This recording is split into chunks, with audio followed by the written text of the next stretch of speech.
So this video is going to take you through the process of setting up the radial design. So a couple of things that you're going to be needing. You're going to be needing the tracing paper to start. Okay, and the tracing paper is 9 by 12, which is plenty big. In fact, you can probably you can cut this in half, and you can actually use 1/2 at a time. But I'm going to use the whole entire paper, but I'm going to show you how you can actually use it twice. You're also going to be needing tag board. So the tag board could be 9 by 12. So you might have a piece of tag board that's the same size as the tracing paper. Also, in your collection, you might have a large piece of paper that it's going to be 18 by 12. It's going to be up to you how you want to set up your design. So you're going to have a choice.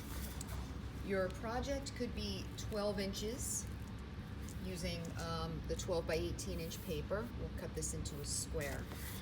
Or you may want it to be using the 9 by 12 paper, and we can cut this into a 9 by 9 inch square. So anywhere between the 9 inches to 12 inches is what you guys are going to be designing, and it's up to you how complex you want it.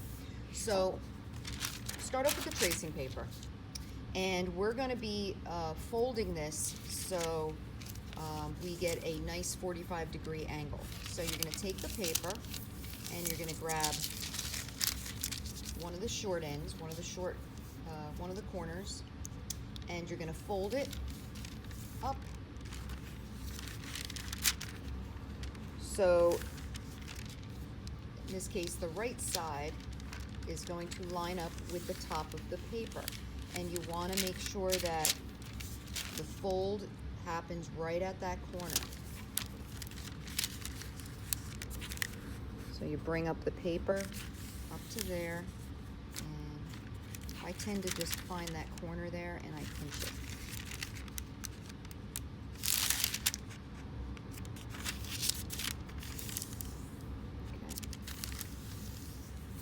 So this right here is going to represent 1/8 of a circle, just right from here, from this corner out. And you can see when you open it up, you end up with 2, okay? And they're going to be symmetrical. So when you do your design, you're going to have to decide at this point, how big do you want this design to be? If this is going to be in a circle that's going to be in a 9 by 9 inch square, the biggest that this can be is 4.5, okay? This right here is going to represent the radius of your radial design, okay? So if you want this to fit into a square piece of paper that's 9 inches, the radius is going to be half of that at 4.5. If you decide to use the larger paper, you have a little bit more space. So if this is 12 inches this way, you can use 6 inches, up to 6 inches, okay? So you're gonna make that decision.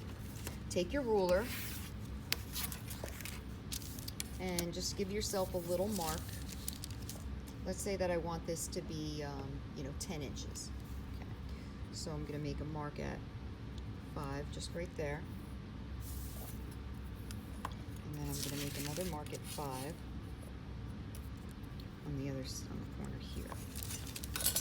So this is where my design is going to be kind of sitting. My design, I'm going to be designing this little section, this little pie piece, okay?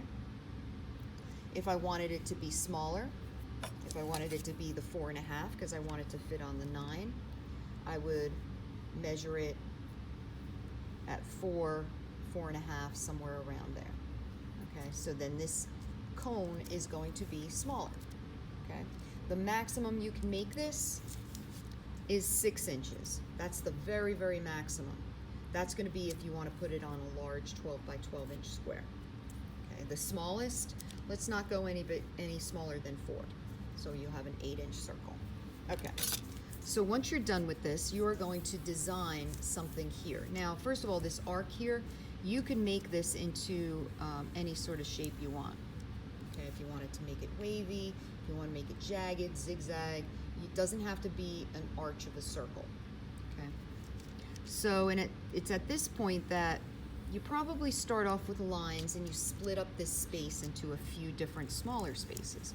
So you can split it up by using lines that are more rounded, lines that are more jagged. A rule of thumb for this design would be once you kind of create a design element, even if it's just a type of line, repeat it. Repeat it at least twice. So I've repeated this kind of squiggly line here, and I repeated it here. I have a curve here, I made a curve here. If I decide to do something like more of like a zigzag or something, so if I do it over here, you put it somewhere else. And it creates a sense of balance in this design. So it's at this point, after you kind of fill up the space with some lines, you can also add some shapes. The shapes shouldn't be any smaller than a dime, okay? And the good thing about this is if you mess up or you just change your mind, you can always erase on the tracing paper. The tracing paper erases pretty well. Now I'm coloring in really dark, but you can see I erased it pretty good, okay? So you're gonna start making some simple shapes. Now you can always refer to, you can Google, do a Google search for mandalas, M-A-N-D-A-L-A-S, or radial designs, and you'll find some different ideas for these. So I'm just coming up with these teardrops. Doing some shapes like this.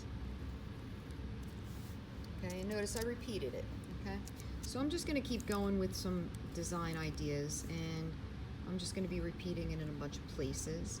Once your shapes get small, like crazy small, just try to limit those really small shapes, because don't forget, this is only 1/8 of our bigger design.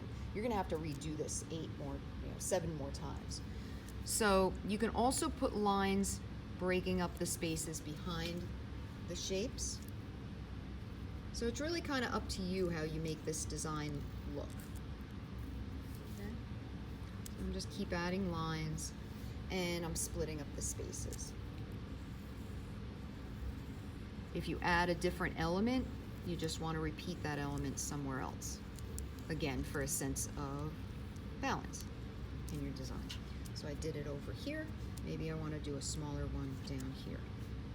But again, I don't want to get too crazy with making really, really small spaces and shapes, because it's just going to be taking a very long time to design. So once I have my design laid out, and I'm very happy with it, I'm going to take a Sharpie marker and outline everything.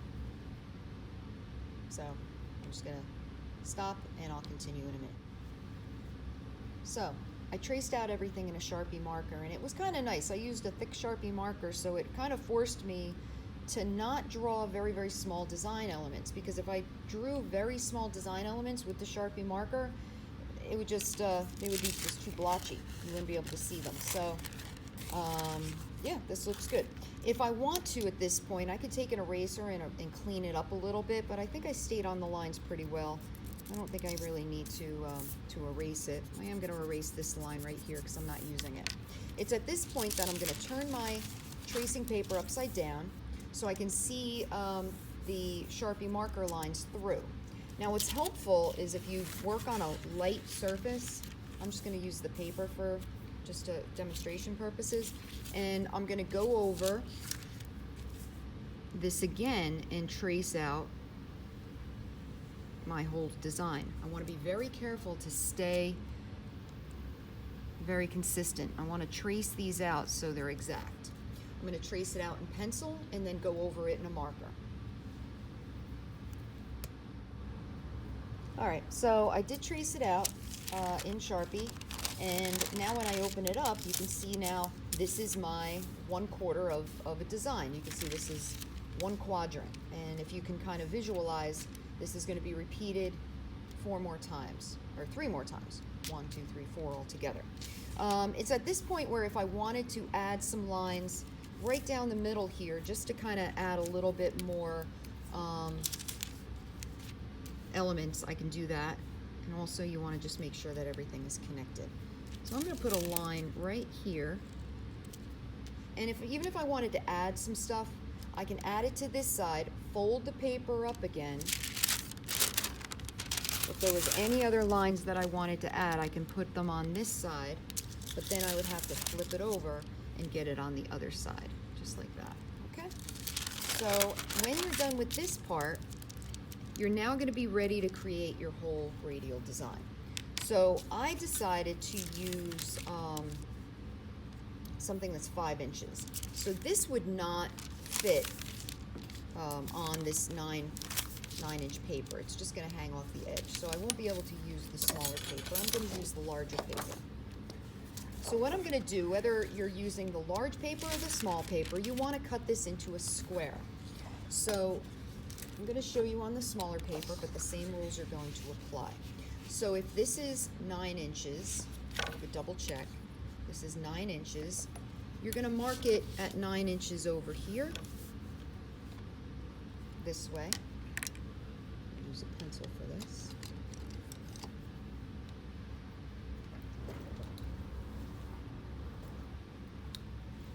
Mark it off at 9 inches here, okay? And then mark it off at 9 inches down here. Draw your line.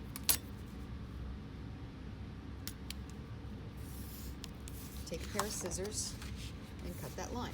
So if you're using, if you want a 12-inch piece of 12-inch square, this is 12 inches.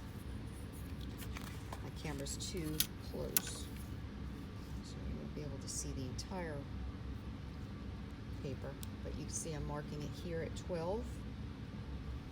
Make a mark on the edge here.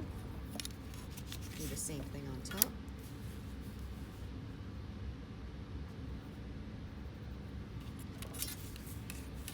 I'm going to draw my line. 2. I'm going to take a pair of scissors and I'm going to carefully cut this into a square. Okay, I now have this cut into a 12-inch square. One side is going to be the good side. You want to keep it clean. The other side is going to be the bad side, meaning, you know, you can get some marks on it and won't really make any difference. What we're going to do is we're going to be putting some lines on the back side so we know the location of the tracing paper when we start to trace this out. So we're going to find the center, and it's really quite easy to find the center of this. You go from corner to corner. So you're going to put your ruler from corner to corner. So your ruler might not be long enough, so you can use any sort of straight edge because there's no measuring involved. I just needed something hard with a straight edge. Okay, corner to corner, and I'm going to do the same thing over here, corner to corner. So if you have a big piece of cardboard, or if you have anything that's 17 and 18 inches, that would work out well. Okay, so this is going to be the center. So if you remember, this is a 12 by 12 inch square. If I take my ruler, it should be at 6, which it is. It should be at 6, which it is. So math, when you go and you go through you divide your square diagonally, you're going to end up with finding the center. It's at this point that you are going to take your tracing paper and line it up. And this is a nice this should be at a 45-degree angle here. Okay, it's only going to be a 45-degree if you're working with a square piece of paper. If you're working with a rectangle, it's not going to be a 45-degree angle. Once again, math's our buddy here. So if you line this up and if you have this lined up, this is a 45-degree angle, and then this should be a 45-degree angle. You're going to place your tracing paper right on top here. You're going to take some tape, and it could be Scotch tape, it could be any tape that you have, but you want to kind of de-stickify it a bit. So you want to get it linted up. So I have a nice sweater on that has a lot of lint. So I'm just linting it up. You just don't want it to be too aggressive on this paper. And when you do tape it, you're not going to be taping it to hold it down to prevent it from moving during a tsunami. You just want to put a little bit of tape there just to prevent it from shifting. It's now you're going to be flipping this over. Again, this is the bad side. There is marks on it. On this side, you're going to go ahead and trace it. So notice you can't see through it, but if you go up to a window, you should be able to see your lines. They're nice. They're done nicely dark with Sharpie, and you're going to go ahead and trace the design looking out a window, and you're going to trace it. So you can hold it upright, and you should be able to trace it without the paper shifting because it is taped down. Okay? And so when you trace it, you're going to trace it once. You're going to trace it twice. You're going to trace it 3 times. And then you're going to trace it 4 times. When you trace it, you're tracing it lightly with pencil. Don't go over it with a Sharpie, because the good side, the opposite side, is where we are going to have our design and where we are going to be adding either colored pencils or watercolor. So we don't want to get the, we don't want to go over it in Sharpie. We don't want it to be too dark. Okay, so once you have it all laid out, it should be light enough so you can erase it if you need to, but dark enough so you can see your lines. Now, if there's any areas that might need to be tidied up, like right over here, it looks like this isn't really lining up real well. It's at this point that you're going to go back and you're just going to try to neaten these up and connect these lines. And also double check if you've missed any lines. Like you can see I missed a line over here. You just want to tidy it up. It should look kind of like a coloring book where these spaces are complete. Okay, so you might need to take an eraser, or you might need to add some lines. So you just want to tidy it up. All right, make sure that these lines are dark enough, like I said, so you can see them, but also light enough that you can erase them completely when we start to add our color. All right, so this is how we set up our radial design. If you wish to add any sort of lines, you just got to remember that whatever you add to your design, you got to get it to the tracing paper. So if you wanted to add something, let's say I wanted to add a circle right there, you would have to go over with a Sharpie, fold it, trace it again, then go up to your window and then retrace it in the spots that you want to put them in. And you're going to see you're going to need to put it in 1, 2, 3, 4, 5, 6, 7, 8 different spaces, because this right here, this whole design is repeated 8 times. So just got to keep that in mind. Okay, well, good luck with it all, and you know how to find me if you have any questions. All right, but I hope this video helped you out with this.